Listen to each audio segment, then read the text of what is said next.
Welcome back. All right, so the final preview for the first round is here. And of course, this had to wait because we had to wait till the regular season was over to really get into it.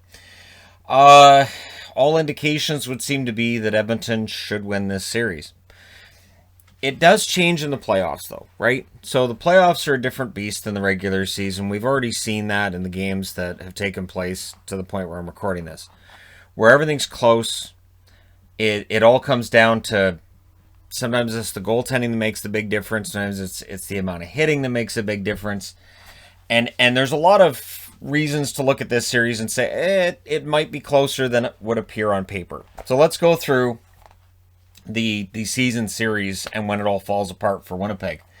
January 24th, Edmonton wins in Winnipeg 4-3. January 26th, Winnipeg wins at home against Edmonton 6-4.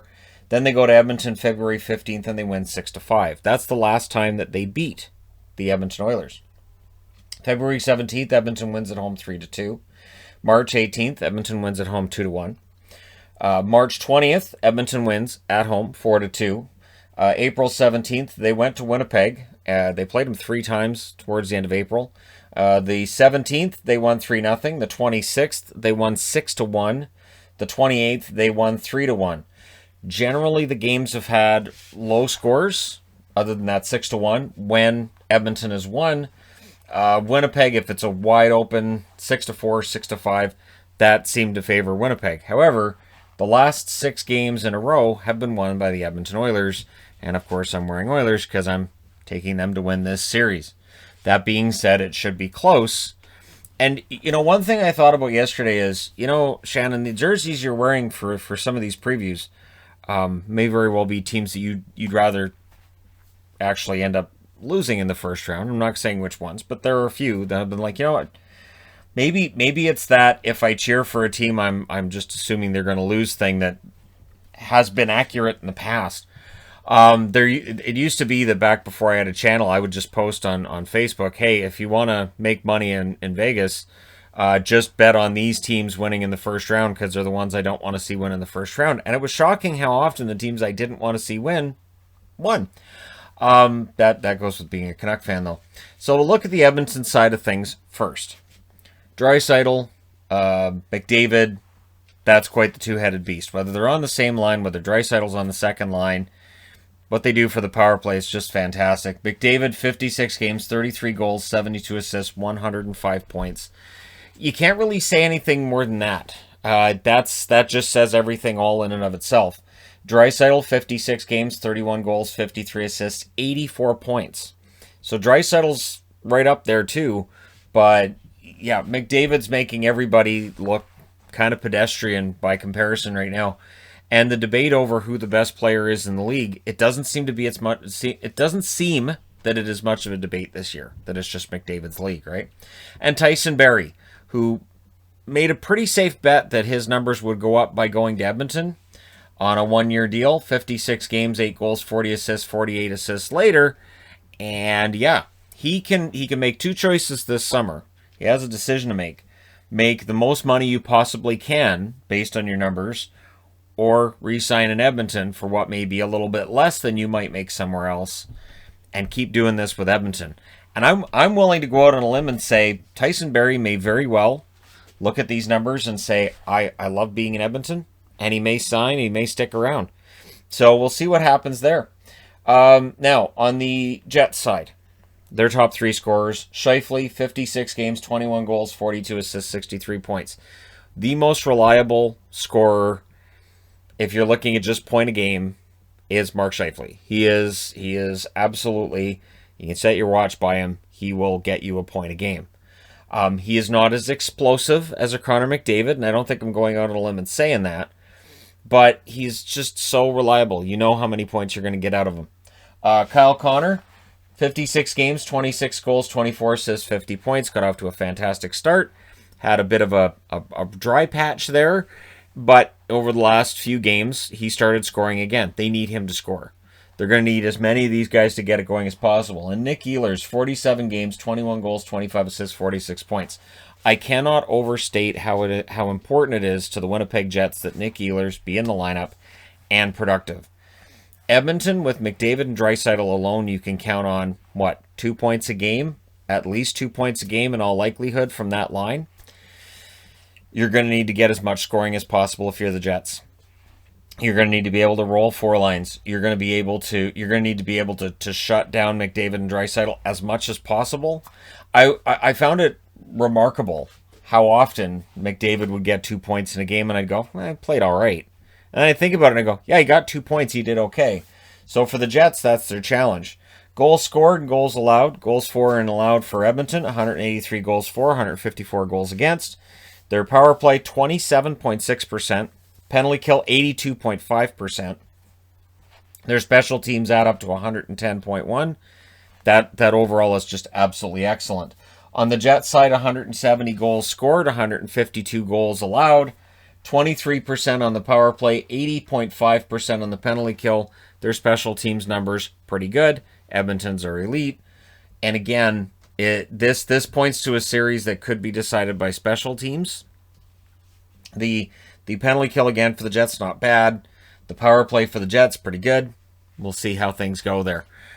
Because you have to think 5-on-5, the Oilers probably outscore the Jets. If the Jets can make the special teams work in their favor, that can nullify things. Goaltending's where this gets really interesting. So Smith, I don't think it would have mattered what Mike Smith did. I think if Mike Smith had gone 31-0 and allowed maybe goals in 5 of those 31 games, you would still see people saying, yeah, but. So he's 21-6-2, 923 save percentage, 2.31 goals against. Easily their best goaltender. Their season turns as soon as he starts playing. And yet, there will still be naysayers who say, yeah, but Smith's not going to get it done in the playoffs. Koskinen, 13-13, 899 save percentage, 3.17. Those numbers say he'd better because Koskinen did not have a very good season. And the last 2 games against Vancouver, it's not pretty. So, yeah, Koskinen, I would think, doesn't go in unless Smith's on fire. Legit. Maybe some kind of spontaneous combustion situation. I think Smith, barring something unforeseen happening, I think he's just the goalie. And Skinner, he was 1-0. He did win that game over Ottawa. 868 save percentage, 5.03 goals against. So, the overall numbers for Skinner, well, he got a win. That's the important thing. On the Winnipeg side, no one is more important than Connor Hellebuyck. No one. He's 24-17-3 this year, 916 save percentage, 2.58 goals against. And people will point out that Hellebuyck had a rough defense in front of him, so his numbers, not necessarily at the elite level they were last year. But we'll see, right? Brossoit, 6-6, 918 save percentage, 2.42 goals against. His number's slightly better than Hellebuyck's. I don't think anybody will argue that he's ahead of Hellebuyck on any other level, though. Brossoit had a bounce-back season from what was a really rough season for him last year as a backup. Just really, really rough season. So if the Jets are going to win this, they're going to need Hellebuyck to kind of stand on his head. Their defense is going to have to play better than they did over the last half of the season. And they're going to have to figure out a way to shut the big names down for Edmonton. The wild cards in this could be fantastic. So let's just say they shut down McDavid and Draisaitl. Jesse Puljujarvi could go a long way to deciding whether or not Edmonton's getting to that next round. Dominic Cahoon. This is why he was brought in part. Big games, playoff games. Let's see how he does. James Neal, known for being a playoff performer in the past. Does that show up this year? And Chason. I think Chason's an effective forward. I think he's been playing better lately. So keep an eye on him and see how things go. And then, of course, watch for... And I thought about Yamamoto. Yamamoto could be in the same category as Puljujarvi, a winger that ends up getting some points because maybe Winnipeg's so busy covering everybody else that Puljujarvi and Yamamoto find themselves wide open. But Nugent Hopkins, he's a UFA this summer. I do think he stays in Edmonton. If he has an absolutely fantastic playoff, that probably leads to a bigger paycheck from the Edmonton Oilers. It's possible he earns about the same amount of money he's making now. He's earning $6 million a year. It's possible that they keep him around for another $6 million a year contract. But we'll see, right? On the Winnipeg side, Wheeler, Wheeler, up and down season for him. Seemed to be getting better again towards the end of the season. So which Blake Wheeler shows up? And how is he going to play defensively for Winnipeg as well? How many high danger chances do they get for or against when he's on the ice? All that stuff that the stats guys really like to talk about. Appleton. Appleton was kind of fantastic this year. And I think Appleton could be a huge difference maker. Again, the Jets need to have their depth scoring going. I really think that if the series are a bunch of 6-5, 9-4 kind of games, I think that probably favors Winnipeg overall. Because I think they have the depth to keep piling up numbers. Dubois. Dubois is a big wild card. So last year in the playoffs against Toronto, Dubois was controversial. He was disliked by Toronto fans, but he was a huge part of why Columbus knocks off Toronto in that play-in round. And he looked like he was going to be a playoff performer for Columbus for a long time. Little did we know at the time that he wasn't going to stick around as a member of the Columbus Blue Jackets. So did they get the Pierre-Luc Dubois that was in the bubble last year, or did they get the Pierre-Luc Dubois who's been for the Jets? He's had some good games. He's had some and so again, they need that good bubble playoff Pierre-Luc Dubois.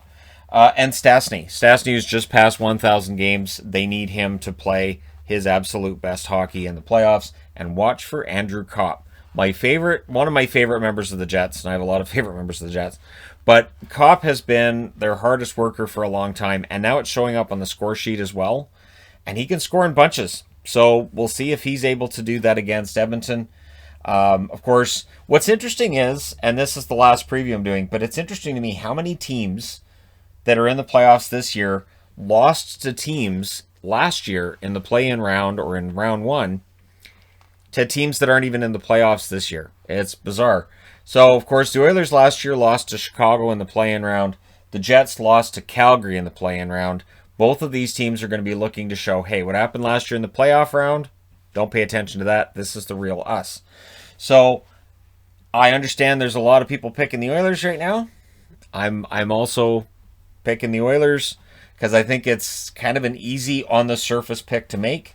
The Jets are going to need to prove some people wrong, and they're going to need to start with game one, which is a couple nights from now on Wednesday, and get her done. So we'll see if the layoff helps these teams, if it helps them get back to good health. And again, for the Jets, a lot of it may rely on Ehlers coming back and being effective because they're going to need that depth scoring to overcome what is it's an admirably excellent top-heavy Oilers team. What a top that is with Draisaitl and McDavid.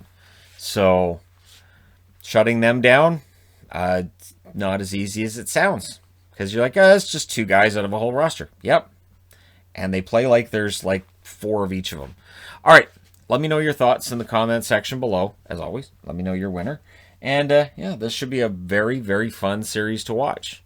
I am kind of rooting for the Jets because my wife's favorite team's the Jets, so it'd be kind of nice to see her, enjoying the playoffs and wanting to watch the rest of the playoffs. Not that there's any problem with the Oilers because our son cheers for the Oilers. So, there you go. Let me know your thoughts in the comment section below, as always. Don't forget to hit like and subscribe. If you're browsing your way through, you just happened upon this video. And this is the 8th and last preview for the first round. Next time I'm doing previews, it'll be for the second. One of these teams will be there. One will be going home. No idea which one's which. That's why the playoffs are so much fun to watch. I will talk to you guys again soon.